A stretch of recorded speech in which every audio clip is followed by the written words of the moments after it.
You have the form, now power it up. Hey, I'm John from Westwood IT, and this is how you can do more with your Microsoft Form with Power Automate. Forms is great at capturing information, however it is limited in what it can do with the results. Using Power Automate, we can insert those answers into your CRM, send emails and populate Word documents.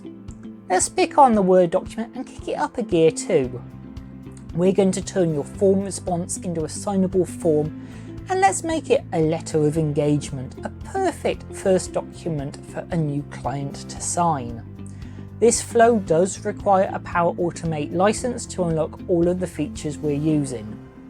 To start, we have a few fields on our form: client name, email, address and commencement date. In our Word document, we insert special fields for where we're going to insert those answers. We're also going to mark out the signature fields for our signing solution. In this case, I'm using sign request. Now in Power Automate, we trigger our flow on a new form response and grab that response to use. The populate Word template object lets us select our template and fill in those fields we inserted with answers from our form. We now want to save our document before we can send it off to sign request. I'm saving it here on OneDrive. The sign request connector is going to handle emailing out our document and getting it signed. It may look complicated because there are a lot of options, however we only need to fill in a few boxes, and again we're using answers from our form to fill in the email address where we're sending our document for signing. This will now run automatically each time the form is used. With sign request we can check the status of signing there, and we get an email once signing is complete.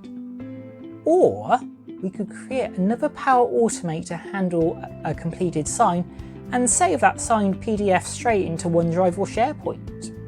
If we wanted to make more of our client onboarding automated, we could also add into this flow a welcome email, or hook into other services, send them a welcome gift or a note in the post. There are lots of possibilities with Power Automate with connectors and even more with using APIs. If you've enjoyed this video, here's another video we think you might like. I'm John, and I'll see you next time.